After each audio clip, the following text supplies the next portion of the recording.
In the second place, by a particular induction of the several kinds of these oaths and bonds, the iniquity of each of them will appear, and the complex iniquity of the smoothest of them, the oath of abjuration, compared with every one of them, will be manifest. And consequently the honesty and innocency of sufferers for refusing them will be discovered. Firstly, the first in order, which was a copy of all the rest, was the declaration ordained to be subscribed by all in public charge, office, or trust within the kingdom, quote, wherein they do affirm and declare they judge it unlawful to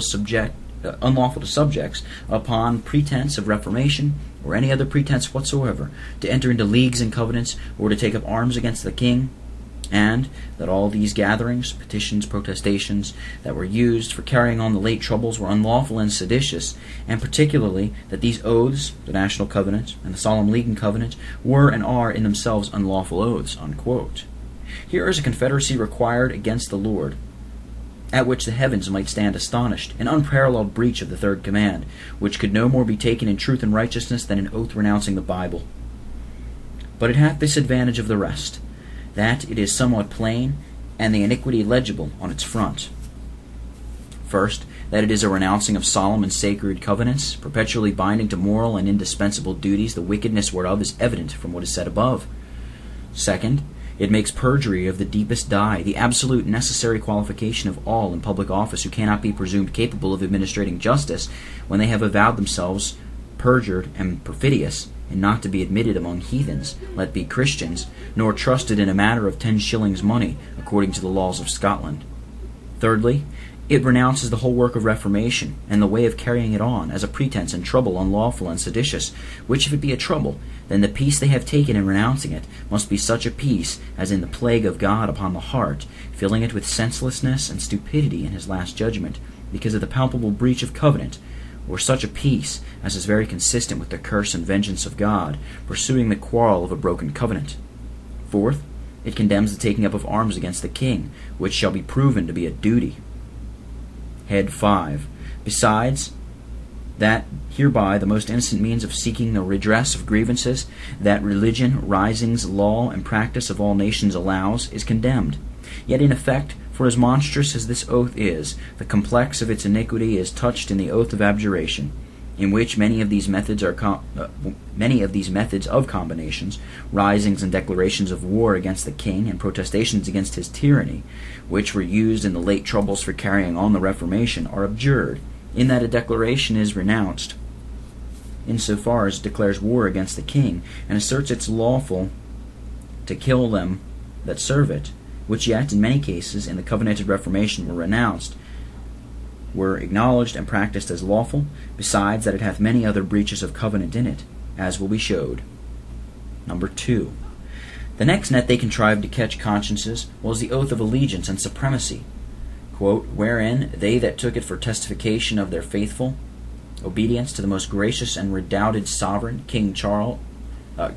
King of Great Britain, do affirm, testify, and declare that they acknowledge their said sovereign only supreme governor of this kingdom over all persons and in all causes, and that no sovereign prince hath any jurisdiction, power, or superiority over the same, and therefore do utterly renounce all foreign power, and shall, at their utmost power, defend, assist, and maintain his majesty's jurisdiction foresaid, and never decline his power, unquote.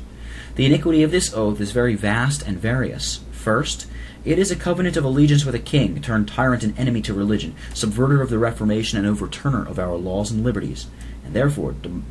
demonstrate to be both sinful from the first general argument against oaths and from the second. Number 2, it cannot be taken in truth, righteousness, or judgment, because the words are very general and very comprehensive and ambiguous, capable of diverse senses, when he is affirmed to be supreme over all persons and in all causes, and to be assisted and maintained in that jurisdiction. Who can be sure in swearing such an oath, but that he may thereby wrong others, wrong parliaments and their privileges, wrong the church and her liberties, and which is worse, wrong the Lord Jesus Christ, who is supreme author in some causes? Can an oath be taken in truth and righteousness to assist him in all encroachments upon causes that are not subordinate to him, and in invading all those privileges of subjects, which are natural, civil, moral, and religious? For if he be supreme in all causes, then all these depend on him, and be subordinate to him. And can it be taken in judgment, and with a clear mind, when it may be debated and doubted, as it may by some, whether the obligation of it is to be considered as circumstantiate and specificate, to the present object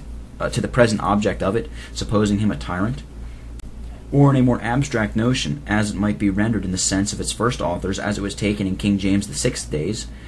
and as they pled for taking the English oath of allegiance as it was accepted by the Puritans in Queen Elizabeth's days? Whether it obliges to a king an idea, and in a more general consideration, as one who is said never to die, or with reference to such an one as we have, a mortal man and an immortal enemy to all those precious interests for preservation of which he only received his kingship, whether it must be taken in that of the imposers practically explained by their administrations, or in any other sense alleged more legal,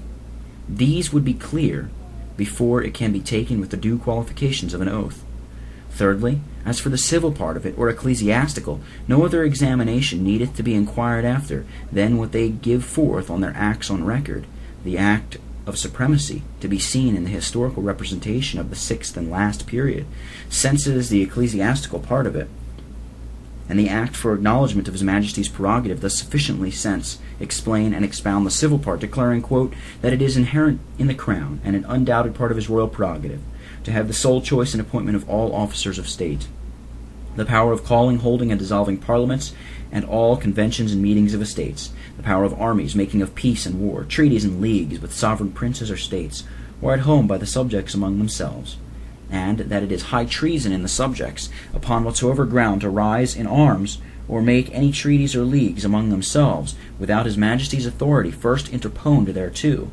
that it is unlawful to the subjects of whatsoever quality or function to convocate themselves for holding of councils to treat, consult, or determine in any matter civil or ecclesiastical, except in the ordinary judgments, or make leagues or bonds upon whatsoever color or pretense, without His Majesty's special consent, that the league and covenant and all treaties following thereupon, and acts or deeds that do or may relate thereunto, are not obligatory, and that none should presume upon any pretext of any authority whatsoever to require the renewing or swearing of the said league and covenant, unquote, etc. Whereby it appears that all this screwing up the prerogative to such a pitch is by the oath of allegiance to defend all his jurisdiction justified, and so these palpable encroachments on the privileges of the Scots Parliament, that by the fundamental constitutions of the government always had a share in making laws and peace and war, these robberies of our natural privileges of defending ourselves by arms in case of the king's tyranny and oppression, and of convocating for consultations about the best means thereof, and these invasions upon our ecclesiastical privileges, in keeping general assemblies for the affairs of religion, for an affair newly happening, always strenuously contended for as a part of the testimony, yea, all these rescindings, repealings, and condemnings of the way and manner, methods, and measures of promoting the covenanted reformation, are by this oath explained, and by this act acknowledged to be parts of that supremacy and jurisdiction to be defended and maintained.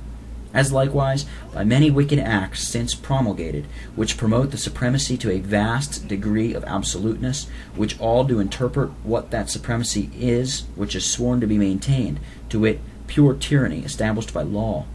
See the many grievous consequences of this laid out at large in the Apologetic Relations, section 10. Fourth, here is absolute allegiance sworn to an absolute power, paramount of all law, engaging to faithful obedience to their sovereign as supreme over all persons, and in all causes, and to defend, assist, and maintain his said jurisdiction, and never to decline his power. There is no restriction here on obedience, nor limitation on the power, nor definition of the causes, nor circumscription of the cases in which that assistance, etc., is to be given, whether they be lawful or not. Now, absolute allegiance to an absolute power cannot be sworn by any man of conscience, nor owned by any man of reason, as is proven in Head 2, Argument 6. It cannot be lawful in any sense to swear such an oath to any mortal, nay, not to a David nor Hezekiah, because to swear unrestricted and unlimited allegiance to any man were a manifest emancipating of mankind, not only to an ass-like subjection, but to a servile obligation to maintain and uphold the persons and government of mutual men, be what they will, turn to what they will. It is known the best of men may degenerate, and by this no remedy is left to redress ourselves, but our heads, hearts, and hands, all tied up under an engagement to defend, assist, and maintain whosoever doth hold the government and manage it as he pleases. This reason will also conclude against the English oath of allegiance, though it be a great deal more smoothly worded, and seems only to require a rejection of the Pope, and legal subjection to the king, yet that comprehensive clause makes it border upon absoluteness. I will bear faith and true allegiance to his majesty's heirs and successors, and him and them will defend to the uttermost of my power against all conspiracies and attempts whatsoever. There are no conditions here at all, limiting the allegiance or qualifying the object, but an arbitrary imposition of true allegiance and defense in all cases against all attempts, even that of repressing their tyranny, not accepted, not only of their persons, but of their dignities. If this be not an illimited allegiance to an absolute power, I know not what is. Fifthly, here is an acknowledgment of the ecclesiastical supremacy resident in the king, which is the most blasphemous usurpation on the prerogatives of Christ and the privileges of his church, that ever the greatest monster among men durst arrogate. Yea, the Roman beast never claimed more, and, in effect, it is nothing else but one of his name of blasphemy twisted out of the Pope's hand by King Henry VIII, and handed down to Queen Elizabeth, and wasted over to James VI, for that was the original and conveyance of it. The iniquity whereof is discovered above, head 1, argument 3, but further may be aggravated in these particulars. Number 1, it is only a change of the Pope, but not of the popedom, and nothing else but a shaking off the ecclesiastical Pope and submitting to a civil Pope, by whom Christ's headship is as much wronged as by the other, and hereby a door is open for bringing in popery, as indeed by this stratagem it is brought now to our very doors. For by the act of supremacy he hath power to settle all things concerning doctrine, worship, discipline, or government, by his clerks, the bishops, having all the architectonic power of disposing, ordering, and ordaining these, as he in his royal wisdom thinks fit. Secondly, by this church and state are confounded, whereof the distinction is demonstrated above, making the magistrate a proper and competent judge in church matters, not to be declined, whereby also he hath power to erect new courts, mongrel judicatories, half civil, half ecclesiastic, which have no warrant in the word. Thirdly, by this many palpable and intolerable encroachments made upon the liberties and privileges of the Church of Christ are yielded unto, as that there must be no church judicatories or assemblies without the magistrate's consent, but that the power of convocating and indicting assemblies do belong only to him, and the power of delegating and constituting the members thereof, that he may dissolve them when he pleases, that his presence or his commissioners is necessary unto each national assembly, that ministers have no proper decisive suffrage in synods, but only of advice, that the church judicatories be prelimited, and nothing must be treated there which may be interpreted grating upon the prerogative, nor anything whatsoever, but what he shall allow and approve, without which it can have no force or validity. Yea, by this a door should be opened unto the utter destruction and overthrow of all church judicatories, seeing he is made the fountain of all church power.